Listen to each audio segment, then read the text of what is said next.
Birds of a feather flock together. Tuan-tuan dan puan-puan pernah dengar tak kata pepatah Inggeris ini yang berbunyi birds of a feather flock together? Jika diterjemahkan secara harfiah, ia bermaksud burung daripada spesies yang sama akan terbang bersama-sama spesies yang sama tu juga. Bila mereka bergerak, burung ni bergerak dalam satu kumpulan kan, dia akan bergerak dalam kumpulan spesiesnya yang sama.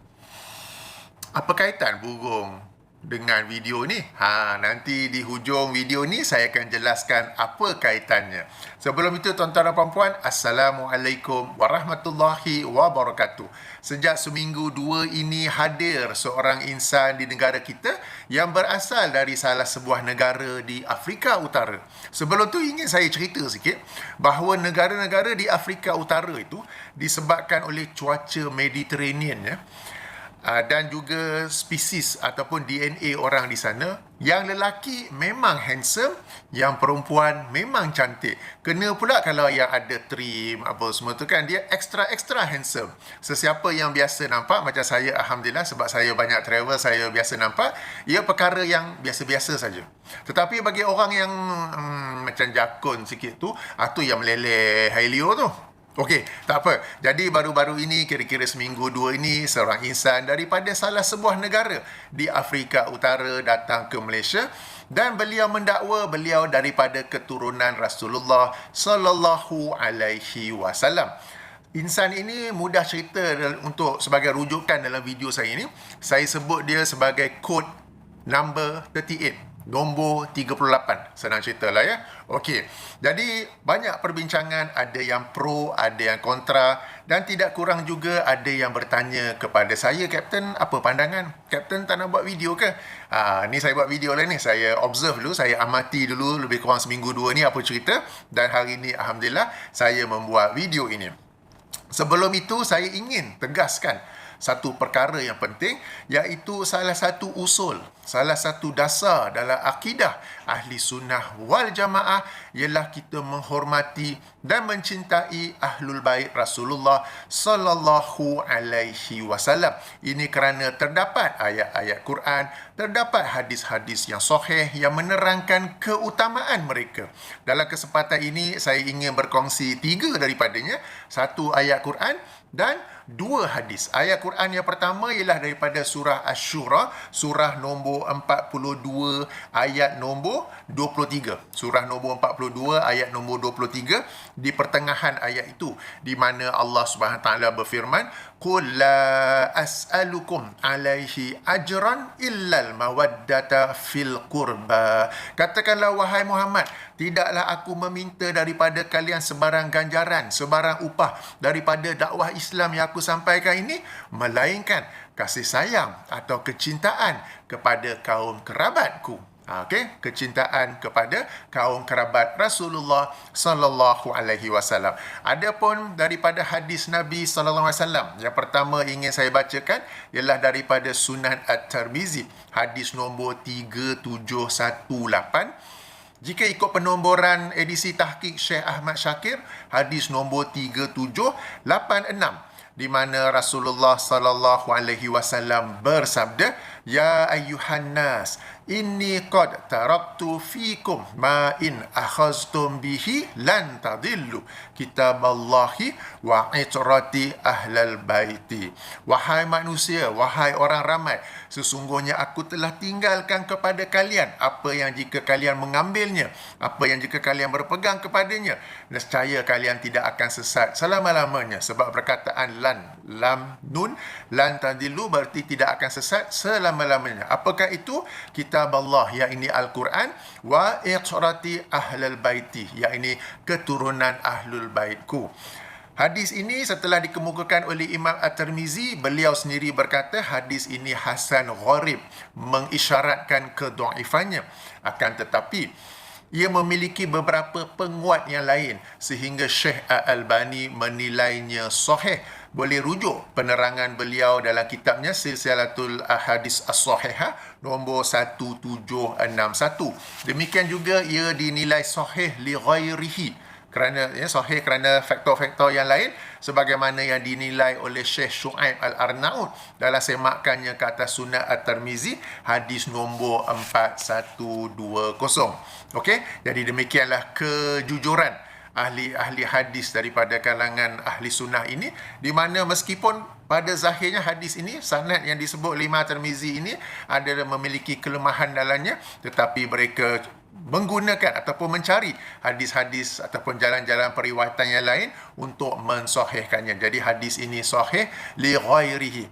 Apakah maksud mengambil Ahlul Baitku, keturunan Ahlul Baitku? Maka ia dijelaskan dalam sebuah hadis lain dalam Sahih Muslim, hadis nombor 4425. Jika ikut penomboran syarah Sahih Muslim oleh Imam An-Nawawi, hadis nombor 2408, di mana Rasulullah sallallahu alaihi wasallam bersabda, wa anata, ini hadis panjang, saya ambil part yang penting untuk perbincangan kita. Wa anata rikun fikum saqalain, dan aku tinggalkan kepada kalian dua perkara yang penting, dua perkara yang besar, dua perkara yang berat. Apakah itu? Awaluhuma kitabullahi fihil huda wa nuru fakhuzu bi kitabillahi wastamsiku bihi.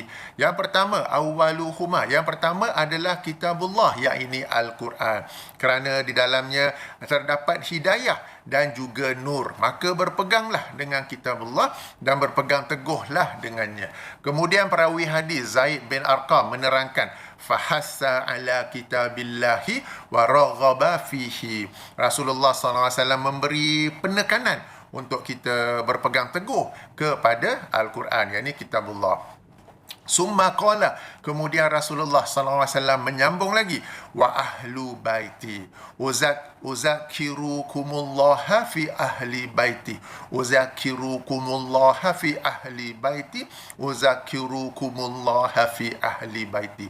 Baginda mengulangi sebanyak 3 kali. Apa maksudnya? Aku peringatkan kalian kepada Allah tentang Ahlul Baitku. Aku peringatkan kalian kepada Allah tentang Ahlul Baitku. Aku peringatkan kalian kepada Allah tentang Ahlul Baitku. Kenapa Rasulullah SAW memberi peringatan sampai 3 kali? Kerana baginda tahu selepas kewafatan baginda, terhadap Ahlul Bait ni akan ada 2 golongan yang ghulu. Golongan yang pertama, ghulu dalam menetapkan sifat-sifat, umpama sifat ketuhanan, sifat maksum kepada Ahlul Bait baginda. Dan ini adalah golongan Syiah. Dan kelaziman manusia apabila ada satu yang ekstrim ke sana, akan muncul pula yang ekstrim ke sini. Yang ini satu lagi golongan yang menghina, merendah ataupun mencerca Ahlul Bait Rasulullah SAW. Sebab tu baginda memperingatkan kita bagaimana sikap kita terhadap Ahlul Bait baginda, dan baginda mengulanginya sebanyak 3 kali. Sebab itu kita ahli sunnah wal jamaah, termasuk dasar, termasuk usul kita, ialah kita meletakkan Ahlul Baitnya pada tempatnya, iaitu mereka memiliki keutamaan, mereka memiliki kemuliaan. Kita mencintai mereka dan kita menghormati mereka. Menyebut tentang Ahlul Bait ni, baru-baru ni tersebar gambar yang apabila nombor 38 dia makan ketam ke kerang ke apa ke, ada orang tolong kupaskan kulit. Okey, tak apalah tu. Tapi bila kita sebut tentang Ahlul Bait ni, di kalangan kita di Malaysia ni, ada saja mereka yang kita sebut sebagai Said dan Sharifah. Mereka ini juga daripada keturunan Rasulullah sallallahu alaihi wasallam. Mungkin tuan-tuan dan puan-puan, rakan pejabat ada yang Said, ada yang Sharifah. So bila dia makan ketam, ada tolong kupas kulit tak? Kerang ke apa-apa lain ke biar je. Tapi yang terhadap nombor 38 tu boleh pula nak kupas. Kenapa pula double standard di sini? Okey. Jadi nak berbuat baik silakan, tapi berbuat baiklah kepada semua Ahlul Bait Rasulullah sallallahu alaihi wasallam. Okey. Jadi inilah kedudukan kita ahli sunnah wal jamaah. Kita berada di pertengahan, tidak ghulu dalam menetapkan sifat ketuhanan, sifat masih mendapat wahyu lah, maksum lah, mengetahui perkara ghaib lah, seperti mana yang dilakukan oleh Syiah. Tidak juga sebagaimana satu lagi kumpulan ghulu yang lain yang mencela, yang menghina dan merendah-rendahkan Ahlul Bait Rasulullah sallallahu alaihi wasallam. Tentang ayat-ayat Quran dan hadis-hadis yang membicarakan tentang Ahlul Bait ini telah pun saya himpun dalam buku saya ini. jawapan Ahlus Sunnah kepada Syiah Ar-Rafidah dalam persoalan khalifah. Buku ini 4 siri ya, 4 siri. Apa yang saya jelaskan dalam buku ini ialah saya merujuk kembali ayat-ayat dan hadis-hadis yang biasa digunakan oleh Syiah untuk mendakwa bahawa Ali bin Abi Talib lah khalifah yang hak selepas kewafatan Rasulullah SAW. Mereka apabila mendakwa Ali adalah khalifah yang hak, mereka sendiri memiliki sejumlah ayat Quran dan hadis. Quran yang kita sendiri pakai dan hadis Bukhari, hadis Muslim, Tirmizi, Ahmad, apa semua tu, tetapi mereka memahaminya dengan pemahaman lain. Lalu saya menjelaskan dengan pemahaman yang sebagaimana kita Ahli Sunnah wal Jamaah memahaminya. Buku ini tak silap saya sudah pun out of print, tetapi masih boleh dibaca edisi e-book di laman web saya hafizfirdaus.com. Jadi dalam kotak description saya ada bagi link untuk semua 4 siri. Siri pertama tentang sejarah kelahiran Syiah, kenapa ia ada kaitan dengan Husain sahaja. Okey, kemudian siri kedua ialah ayat-ayat Quran yang dijadikan dalil oleh Syiah untuk menetapkan bahawa Ali adalah khalifah yang hak. Siri yang ketiga ialah hadis-hadis yang digunakan oleh Syiah untuk sebagai dalil bahawa Ali adalah khalifah yang hak. Dan keempat ialah tentang keutamaan para sahabat secara umum dan Abu Bakar, Umar, Uthman dan Ali secara khusus. Saya ada tulisan lain juga tentang perang Jamal, perang Siffin, perselisihan dengan para sahabat, tetapi itu dalam buku lain, himpunan risalah yang tak masuk. Kalau masuk jadi 5 siri pula. Okey, jadi link di bahagian description. Okey, disebabkan kita Ahli Sunnah wal Jamaah memiliki akidah bahawa Ahlul Bait Rasulullah SAW memiliki keutamaan, memiliki kemuliaan, memiliki kelebihan, dan kita mencintai mereka dan kita menghormati mereka. Atas sebab inilah kita sangat berhati-hati, sangat berwaspada terhadap mana-mana individu yang mendakwa dirinya memiliki nasab susu galur kepada Rasulullah sallallahu alaihi wasallam. Sebab tu kita akan mempersoalkannya dan kita akan mempertanyakan kesahihan dakwaan tersebut. Ada sebagai orang dia tak faham perkara ni. Saya tak tahu kenapa dia tak faham. Mungkin dia tak tahu ini merupakan salah satu usul dalam akidah Ahli Sunnah wal Jamaah kot. Sebagai contoh ada seorang ustaz yang selebriti yang bodoh tu lah kan. Dalam salah satu kuliahnya ada rakamannya di YouTube. Apabila ditanya tentang nombor 38 ni, antara lain dia jawab ialah sebagaimana kita tak suka orang lain bertanya tentang nasab kita, maka janganlah pula bertanya tentang nasab orang lain. Okey? Jadi berbaik sangka sahajalah. Okey, tuan-tuan dan puan-puan, kalau nasab saya, nasab tuan-tuan, nasab puan-puan, nasab ustaz tu ke, memang kita tak pertikaikan, memang kita tak persoalkan. Akan tetapi, walau bagaimanapun, namun begitu, jika ada seorang insan yang mendakwa dia memiliki nasab yang berterusan berhubungan dengan Rasulullah SAW, kita mesti bertanya, sahih ke, benar ke sedemikian itu. Bahkan jika saya sendiri tiba-tiba dalam video ni saya dakwa saya pun ada nasab keturunan Rasulullah SAW, sudah tentu tuan-tuan dan puan-puan juga akan meminta saya bukti untuk menerangkan kesahihan dakwaan saya itu. Jadi sebab itu kita bertanya dan bukan sekadar berbaik sangka sahaja. Sebab pada masa kini, secara umum pada masa kini banyak skamer. Sebelum ini pun dalam satu negeri di utara, di timur, ada pameran artifak barang-barang peninggalan Rasulullah SAW. Apabila ketanya pun dikata memang sahih, memang original. Tetapi kemudian terbukti ia adalah benda-benda barang-barang yang palsu. Jika perkara seperti ini boleh berlaku kepada pedang, kepada pakaian ke topi ke apa ke yang disandarkan kepada Rasulullah sallallahu alaihi wasallam, perkara yang sama juga boleh berlaku kepada seorang insan yang menyandarkan dirinya kepada nasab Rasulullah sallallahu alaihi wasallam. Sebab tu kita bertanya tentang kesahihannya ataupun mempersoalkan kesahihannya. Ini yang pertama.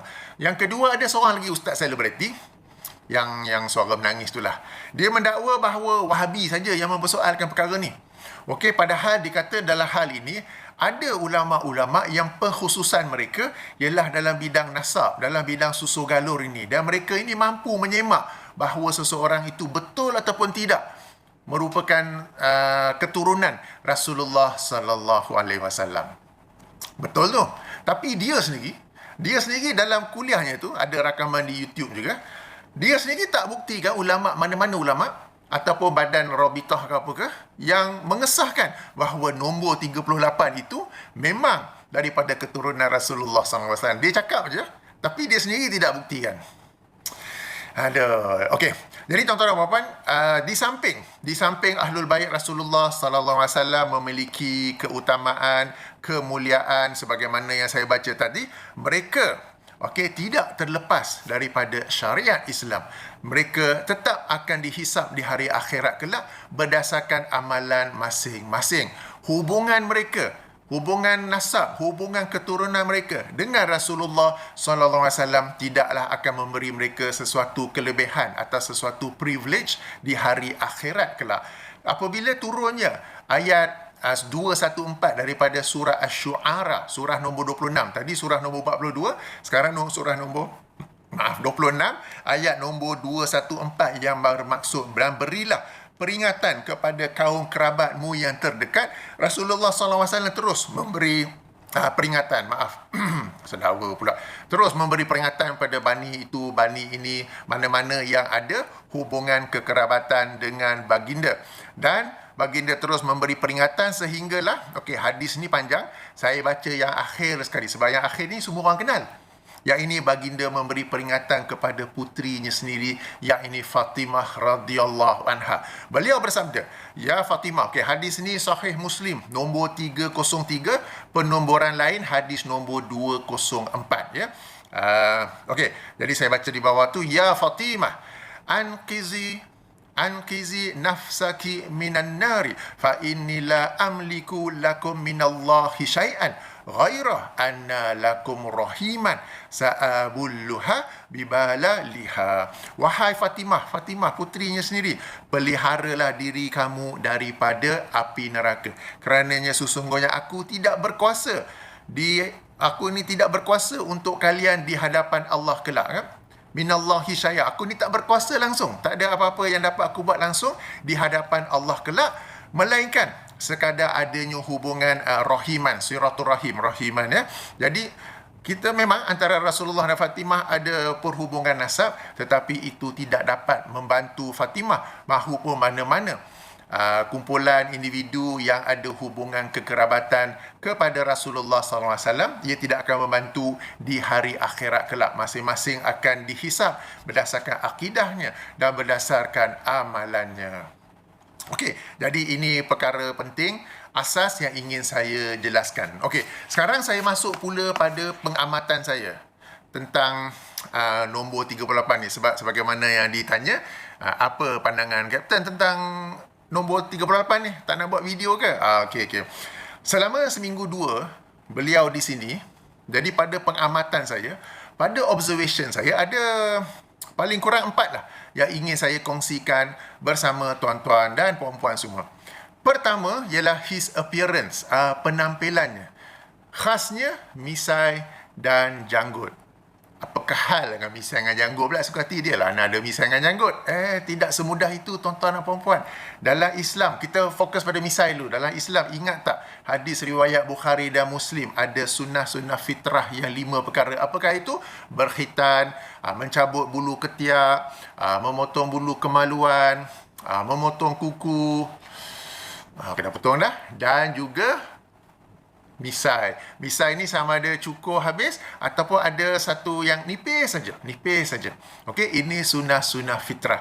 Perhatikan misai nombor 38 tu macam mana. Dia tidak mengikuti sunnah fitrah yang disebut oleh Rasulullah sallallahu alaihi wasallam. Itu misai. Sekarang bab janggut pula. Dalam janggut ini sesuatu yang maklum daripada Rasulullah sallallahu alaihi wasallam, ialah baginda memerintahkan kepada kita, yang ini lelaki. Yang tadi misai pun untuk lelaki ya. Perempuan boleh cukur. Kalau perempuan yang ada boleh cukur, tapi ini untuk lelaki. Sama juga untuk lelaki, Rasulullah sallallahu alaihi wasallam memerintahkan kepada para lelaki untuk menyimpan janggut.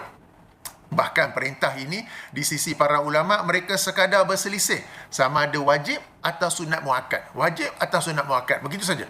Okey, tetapi mereka sendiri mengiktiraf bahawa ini memang salah satu perintah Rasulullah sallallahu alaihi wasallam. Syekh Yusuf Al-Qaradawi yang baru saja wafat baru-baru ini berpandangan bahawa yang lebih kuat adalah sunat muakkad. Tetapi tuan-tuan dan puan, dalam rangka perintah ini hendaklah kita berusaha untuk menyimpan janggut sekadar DNA masing-masing dan sekadar kemampuan masing-masing. Kenapa saya sebut DNA? Sebab sebahagian orang janggut dia memang lebat, sebahagian orang sederhana, sebahagian orang yang macam 2-3 rambut saja, tapi ada juga. Jadi masing-masing simpan janggut. Itu yang pertama. Yang kedua, sekadar kemampuannya. Kenapa? Sebab sebahagian kita bertugas dengan anggota tentera dan juga polis di mana undang-undang mereka sayang sekali tidak membenarkan tentera dan polis menyimpan janggut, tetapi misai boleh. Okey, harap-harap perkara ini dapat diubah ya, supaya tentera dan polis juga dapat mencukur misai dan menyimpan janggut. Alright. Okey, sama juga dengan kerjaya saya. Saya seorang juruterbang. Saya pun suka nak simpan janggut panjang. Tapi kalau saya ni ada janggut panjang, rasa-rasa penumpang lari nanti. Nampak takut tengok pilot ni kan. Jadi saya simpan jambang, tetapi sekadar yang masih ada jambang, tetapi tidak pula sampai menakutkan para penumpang ya. Ini antara polisi, majikan dan sebagainya. Dan di sini apabila saya sebut sekadar mampu, ia berdasarkan, bukan sekadar ni, bukan cerita-cerita kosong, ada dalilnya apa? Hadis daripada Bukhari dan Muslim, juga merupakan hadis ke-9 daripada hadis 40 Imam Nawawi, di mana Rasulullah SAW bersabda bermaksud, apa yang aku larang kamu daripadanya, maka jauhilah ia, dan apa yang aku perintah kalian daripadanya, maka lakukanlah ia mastata'tum, sedaya upaya kamu. Dan tidaklah binasa kaum-kaum sebelum kamu, melainkan kerana banyaknya persoalan mereka dan banyaknya perselisihan mereka dengan nabi-nabi mereka. Jadi menyimpan janggut memang merupakan perintah, memang merupakan suruhan Rasulullah sallallahu alaihi wasallam. Cuma kita melaksanakannya sedaya mampu. Bagi orang yang tak ada halangan, sepanjang manakah janggut tersebut, riwayat daripada Abdullah ibnu Umar ialah, tak silap saya dalam Sahih Bukhari, ialah dengan segenggam tangan ataupun sampai halkum di sini. Okey, jadi ini. Dan yang keduanya ialah ia terurus dengan baik, jangan jadi kusuk masai ke apa ke. Okey, tetapi apa yang confirm bukan daripada sunnah Rasulullah SAW ialah trim. Trim ni ialah kita guna mesin ni. Siap bawa mesin nak buat video. Setting ni kita bagi, sebab dia ikut milimeter kononnya. Okey, setting ni bagi yang ni sikit je. Jadi kita trim bagi ada sikit saja. Okey, kemudian yang ni cabut. Okey, ini cabut, kita guna ni, kita terbalik kan. Kita bagi straight, bagi macam ni. Jadi ada nipis saja. Ada nipis, ada nipis. Misal maintain. Okey. Beberapa tahun yang lepas saya pernah membaca sebuah majalah di mana pihak editorial majalah itu membuat satu survey di kalangan para wanita. Lelaki macam manakah bagi mereka adalah yang paling handsome, paling tampan, paling kacak? Pertama, cleanly shaven, cukur habis licin kita sebut. Kedua, ada jambang atau macam ni. Ketiga, yang ada jambang tetapi thinly trim. Maknanya trim tinggal sikit, satu lapis gitu je. Majoriti menjawab yang paling handsome, paling kacak, paling tampan bagi mereka adalah yang thinly shaven itu. Okey, tak apa. Ini yang pertama. Okey, ini yang pertama yang pada observation saya. Yang kedua, sesuatu yang tidak diragukan lagi, bahawa insan yang paling banyak berzikir kepada Allah Subhanahu wa taala ialah Rasulullah sallallahu alaihi wasallam. Bahkan dalam sebuah riwayat daripada Aisyah radhiyallahu anha, bahawa Rasulullah sallallahu alaihi wasallam berzikir kepada Allah dalam semua keadaan. Jadi Rasulullah ni sallallahu alaihi wasallam berzikir ketika di rumah, ketika jalan-jalan di kota Madinah, ketika musafir untuk dakwah, ketika musafir untuk perang, apa jua suasana, beliau, baginda memang sentiasa berzikir kepada Allah. Akan tetapi, walau bagaimanapun, namun begitu, tidak diriwayatkan baik dalam hadis-hadis yang sahih mahupun hasan, mahupun dhaif, bahawa beliau berzikir dengan menggunakan biji ataupun rantai tasbih tersebut. Apatah lagi berzikir di khalayak ramai ketika jalan-jalan di Madinah, ketika musafir menggunakan biji tasbih tersebut. Cara yang baginda lakukan ialah menghitungnya dengan jari. Dan ini menghitung dengan jari hanyalah untuk zikir-zikir yang ada bilangannya. Maknanya zikir tu 33 kali ke, 100 kali ke, 10 kali ke. Dan bilangan zikir, jumlah zikir ataupun jenis zikir yang ada bilangannya hanyalah sejumlah kecil. Kebanyakan zikir lain yang diajar oleh Rasulullah SAW, dia tak ada limit, tak ada bilangannya. Sebagai contoh, subhanallah wa bihamdi, suka hatilah nak sebut berapa kali. Subhanallahil azim, suka hatilah nak sebut berapa kali. La ilaha illallah, suka hatilah nak sebut berapa kali. Astaghfirullahalazim. Okey, baginda berzikir 70 ataupun 100. Yang itu ada bilangan. Tapi kalau kita nak berselawat, baginda suruh kita memperbanyakkan selawat, suka hatilah banyak kali. Tadi bilangan zikir yang kita kena kira tu ialah macam astagfirullah, tapi nak buat lebih dipersilakan. Ataupun yang kita sebut sebagai zikir Fatimah sebelum nak tidur tu kan, subhanallah 33 kali, alhamdulillah 33 kali, Allahu akbar 34 kali. Itu baru kita kira. Tapi itu menggunakan jari, bukannya biji tasbih. Okey, ini bagi Rasulullah SAW. Kita juga meyakini bahawa para sahabat radhiyallahu anhum, bahawa ahlul bait radhiyallahu anhum, Ali, Hasan, Husain, Fatimah dan generasi seterusnya, mereka juga adalah insan-insan yang banyak berzikir kepada Allah Subhanahu wa taala dengan kalimah-kalimah zikir yang terdapat dalam Al-Quran dan As-Sunnah. Tetapi mereka juga tidak menghitung bilangan zikir itu dengan sesuatu alat di khalayak ramai.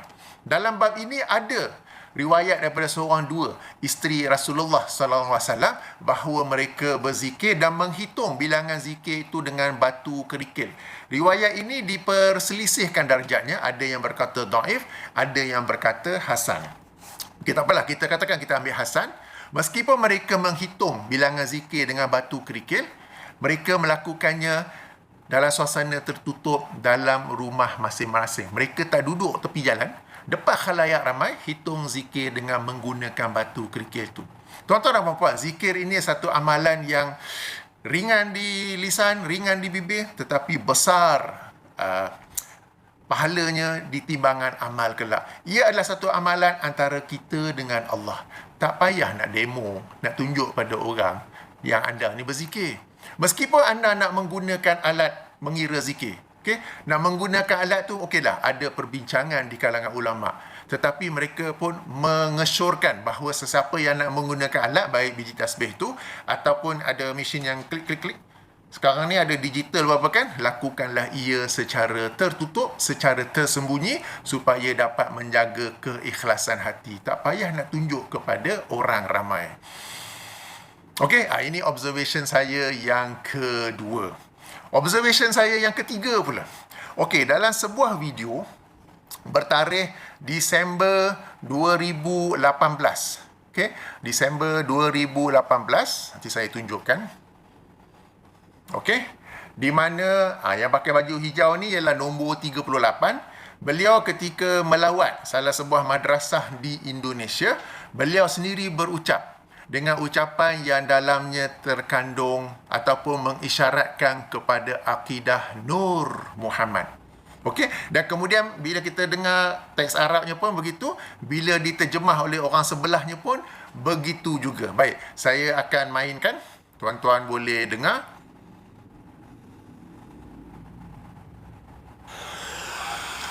فإن الله عز وجل وهو الكريم لقد خلق سيدنا محمد صلى الله عليه وسلم بنور ثم في سلالة طيبة ثم أخرج جسده الشريف ثم أخفى جسده الشريف وترك رسالته ونبوته ونورانيته وأهل بيته.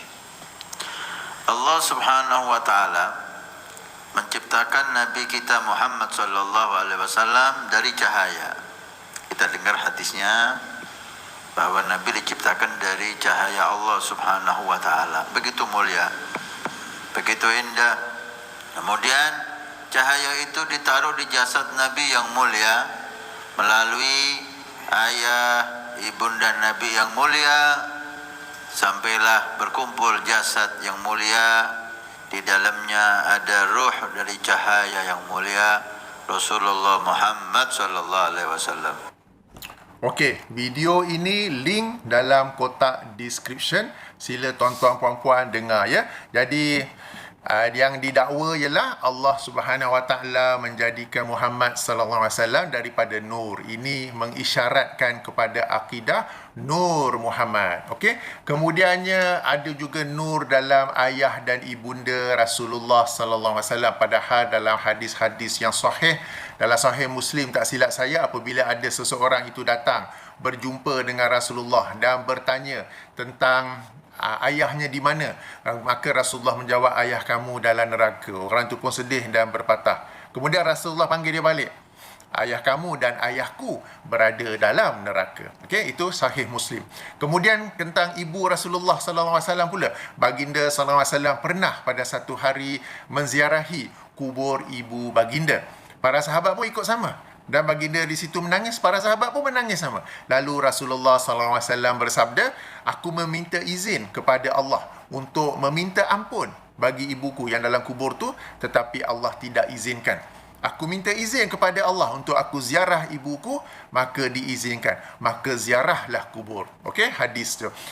Jadi apabila Rasulullah SAW tidak diizinkan untuk meminta ampun bagi ibunya, menunjukkan bahawa ibunya juga meninggal dunia dalam suasana tidak beriman kepada Allah Subhanahu Wa Taala. Jadi kenyataan nombor 38 tadi pertama sekali membawa kepada akidah Nur Muhammad, dan kedua nampaknya dia tidak tahu status ayah dan ibu Rasulullah SAW berdasarkan hadis-hadis yang sahih. Okey. Jadi ini satu perkara yang serius. Okey, tadi saya cerita misai janggut. Mungkin ada yang kata, alah perkara remeh je, tentu dibesar-besarkan perkara kecil. Okey. Tadi saya juga cerita tentang biji tasbih. Mungkin ada yang berkata, alah benda tu khilaf. Para ulama kata pakai jari. Ada yang kata boleh pakai alat untuk menghitung. Okey. Itu khilaf betul. Tetapi sekarang ni melakukannya di hadapan khalayak ramai. Macam manakah itu? Beza ya. Nak pakai ke tidak? Nak pakai ke tidak? Dan satu lagi yang biji tasbih itu, ia menyerupai kaum lain. Sebab itu adalah satu yang digunakan oleh agama Buddha, agama Hindu, Kristian pun ada. Dipanggil rosary beads kan. Jadi itu menyerupai tasyabuh kepada kaum lain. Kalaupun kalau nak kata khilaf, tapi tak payah nak didemo kepada semua orang. Boleh saja secara tersembunyi dan boleh saja berzikir tanpa berkira. Kan sebab saya kata kebanyakan zikir yang diajar oleh Rasulullah SAW, kita tak perlu kira bilangannya. Okey. Jadi jika nak kata itu pun remeh, sekarang ini perkara serius, kerana akidah Nur Muhammad adalah akidah yang batil, akidah yang bid'ah, yang tidak berasal daripada Al-Quran dan As-Sunnah. Tapi yang ini tahun 2018. Moga-moga nombor 38 sudah pun bertaubat daripadanya ya. Kita berbaik sangka. 2018, sekarang 2022, sudah pun hampir 4 tahun. Itu Disember 2018. Sekarang ini Oktober 2022. Okey, tak apa. Kita masuk pada perkara keempat pula. Perkara keempat inilah yang saya sebut di awal video tadi. Birds of a feather flock together. Burung yang spesies yang sama, dia terbang, dia geng dengan burung yang spesies yang sama juga. Okey. Apabila nombor 38 datang ke Malaysia, dan ini tersebar dalam media-media sosial, baik YouTube, baik TikTok, baik Facebook video dan sebagainya, tuan-tuan dan puan-puan pasti perasan dengan siapa dia bermajlis. Apakah dia bermajlis bersama dengan ahli ilmu? Apakah dia bermajlis bersama dengan para pencinta sunnah? Atau dia bermajlis dengan para pencinta bid'ah. Pencinta bid'ah di sini bukanlah satu celaan, bukanlah satu kritikan, tetapi memang mereka, sebab mereka tu memang mencintai bid'ah dan bersungguh-sungguh membela bid'ah. Dan kita lihat dengan siapakah nombor 38 bermajlis dengan. Dia bermajlis dengan para pencinta bid'ah. Dan inilah yang saya maksudkan dengan birds of a feather flock together. Dan ini adalah sesuatu yang sangat jelas. Sebab tadi tu, sekali lagi lah, misai janggut, remeh. Biji tasbih, remeh. Akidah Nur Muhammad, itu 4 tahun lepas dah bertaubat kot. Sekarang ni yang berlaku sekarang ni. And his action speaks for himself. His action speaks by itself. Okay? Tindakan dia, aksi itu bercakap dengan sendirinya. Dengan siapa dia memilih untuk bermajlis dengan. Dan yang lebih mengharukan itu, salah seorang yang dia bermajlis itu ialah dengan seorang ustaz selebriti yang selak tirai itu kan. Yang ini ni dengan kurafatnya, dengan tahayulnya, dengan tapi menarik. Dalam salah satu video di mana nombor 38 ada dan ustaz selak tirai itu pun ada. Bila nombor 38 berucap, okey, dalam bahasa Arab, saya ingat yang ustaz selak tirai yang akan terjemah. Tapi tak, dia dok Yang terjemah ada seorang kat belakang yang terjemahkan ke bahasa Melayu. Yang silap tirai tu dia tak kerti bahasa Arab ke? Orang panggil dia Tok Guru, panggil dia Singa Aswaja. Kalau saya tak tahu bahasa Arab, tak apalah kan, saya ni supir bas udara. Tapi tu Tok Guru tu, Singa Aswaja tu, member sebelah cakap bahasa Arab, nombor 38, saya ingat dia nak terjemah, dia duk sengih. Yang terjemah tu ada orang duduk belakang, ambil mic dia tolong terjemahkan. Memuskilkan, betul tak? Okey. Jadi, yang keempat ni bagi saya satu bukti yang nyata dengan siapa dia bermajlis. Siapa yang dia pilih untuk bermajlis itu? Apakah para pencinta sunnah atau para pencinta bid'ah? Okey. Jadi inilah beberapa observation, beberapa pengamatan daripada saya. Okey, mungkin di kalangan para penonton ada kata, alah Kapten, kau ni hati-hati, jangan main cakap je. Mana tahu beliau ada bukti yang memang memiliki nasab yang sahih kepada Rasulullah sallallahu alaihi wasallam. Nanti dia bawa ke, atau dia memang ada kata tak tahu ke. Saya berkata, kalau dia ada nasab yang sahih, terbukti sahih oleh independent body, bukan dia sendiri yang dakwa. Sebab dalam sebuah video yang lain memang dia ada dakwa, dia ada sebutkan nasabnya tu satu sampai kepada Hasan, kepada Rasulullah SAW. Dan bilangannya memang 37 ke 38. Okey? Video yang samalah yang Ustaz Muhaizat, tak boleh sebut nama kan, Ustaz selak tirai duduk sebelah, nombor 38 sini, tapi bila dia cakap Arab, orang belakang yang terjemah kan. Okey. Any Tom, Dick and Harry can make up the sanad. Mana-mana orang pun, Ahmad Chong ke Arumugam ke, Ahmad Achong Arumugam pun boleh membuat sanad. Saya pun boleh buat. Tadi saya katakan saya nak dakwa, saya ni pun ada nasab keturunan Rasulullah SAW kan. Saya pun boleh buat sendiri. Saya ni bin tu, bin ni, bin Muhammad sallallahu alaihi wasallam. Boleh juga. Persoalannya, siapa yang telah verify, siapa yang telah semak sanad tersebut memang tepat, memang betul. Ada ke tidak? Sekadar menyebut sanad, saya pun boleh sebut sanad, tuan-tuan dan puan-puan pun boleh sebut sanad, bin itu, bin ini, bin itu, bin Rasulullah sallallahu alaihi wasallam. Tapi siapa yang telah semak sanad itu? Okey, tak apa. Macam kita katakan, andai kata nombor 38 benar-benar dapat membuktikan bahawa dia memiliki nasab ataupun merupakan keturunan Rasulullah SAW, kita menerima dengan baik. Dan nasihat saya yang pertama kepada beliau ialah bertakwalah kepada Allah. Janganlah menjadi sumber fitnah kepada wanita-wanita yang rendah akalnya, rendah imannya, tetapi tinggi nafsunya, sehingga mereka ni cair, meleleh air liur tengok orang macam dia. Okey, saya bukan nak suruh nombor 38 menjadi hodoh. Tetapi dalam syariat Islam memang disebut bahawa orang yang dia memang sedia tahu bahawa dirinya tampan, maka hendaklah dia menjaga supaya tidak menjadi fitnah kepada orang lain yang akhirnya membawa fitnah kepada dirinya sendiri. Sama juga kepada wanita yang memang cantik. Okay? Hendaklah dia menjaga dirinya dengan memakai niqab ke apa ke, supaya ia tidak pula menjadi fitnah kepada orang lain, sehingga akhirnya fitnah itu kembali kepada dirinya. Itu yang pertama. Yang kedua, nasihat saya kepada mana-mana insan yang membawa bukti sahih bahawa dia memang daripada keturunan Rasulullah SAW, ialah anda sepatutnya menjadi orang yang pertama sekali, orang yang kehadapan sekali menegakkan, memperjuangkan sunnah Rasulullah SAW dan membasmi bid'ah. Bukan pula terbalik. Okay? You should be the first and foremost, in front, frontliner, to memperjuangkan sunnah Rasulullah, sebab anda adalah keturunan Rasulullah SAW. Bukan pula sebaliknya. Bukan pula anda buat bid'ah dengan akidah Nur Muhammad. Okey? Sama juga anda sepatutnya ada rasa cinta kepada semua umat Islam, tetapi rasa cinta anda, rasa kasih sayang anda akan lebih terpaut, lebih mengarah kepada sesama para pencinta sunnah, bukan sesama para pencinta bid'ah sehingga bermajlis dengan mereka. Okey, jadi seandainya benar nombor 38 sememangnya sahih merupakan kaum kerabat Rasulullah sallallahu alaihi wasallam. Itulah nasihat saya kepada beliau. Okey tuan-tuan dan puan, dah hampir 40 minit. Sedikit sebagai kesimpulan, tuan-tuan dan puan, di sini kita nampak pentingnya kita ada ilmu. Sebagai satu contoh, untuk kita nak melabur duit, melabur wang ringgit, kita mesti ada ilmu pelaburan. Supaya kita tahu pelaburan yang betul, pelaburan yang salah, pelaburan yang tipu ataupun skamer. Demikian juga kita perlu ada ilmu dalam sunnah, ilmu dalam agama, supaya kita dapat menilai seseorang itu dengan hanya melihat dia saja. Sebab macam sebagai contoh, banyak orang tak tahu, tengok misai, tengok macam tu, tengok, handsome, meleleh mencari aku.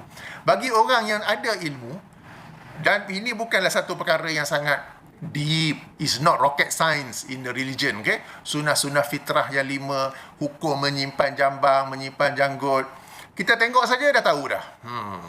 Kemudian dengan biji tasbihnya tu, kan merata-rata pergi dengan biji tasbihnya tu.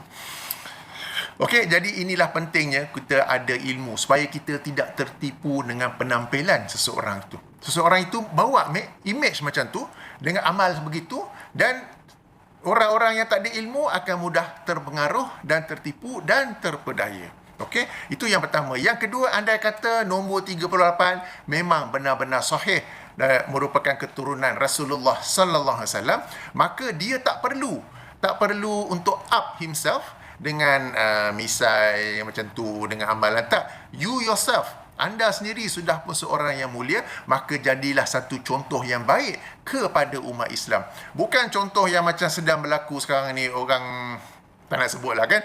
Okay? Tapi jadilah satu contoh yang baik. Tak perlu anda nak up yourself with all those fake dengan tapi bawalah image, bawalah sunnah Rasulullah sallallahu alaihi wasallam. Jadi tuan-tuan dan puan, jangan lupa link di bahagian description video yang saya sebutkan tadi, yang video beliau nombor 38 di Indonesia tahun 2018, link di bahagian description, rujuk minit 7.24 dan seterusnya. Saya juga ada bagi link daripada Ustaz Muhammad Rizal Johari, beliau juga ada mengulas video itu di Facebooknya, boleh juga merujuk ya. Jadi moga-moga ada manfaat. Ayuh tuan-tuan dan puan, kita sentiasa menuntut ilmu supaya kita tidak mudah tertipu dengan penampilan seseorang itu, walaupun ia kita nampak macam ni kan, tapi if you have knowledge, you tengok je. Baik, lepas ni nak makan udang. Siapa nak kupas udang saya? Subhanakallahumma wa bihamdika asyhadu an la ilaha illa anta astaghfiruka wa atubu ilaika. Tapi ada orang kata makan udang dengan kulitnya lagi sedap. Assalamualaikum warahmatullahi wabarakatuh.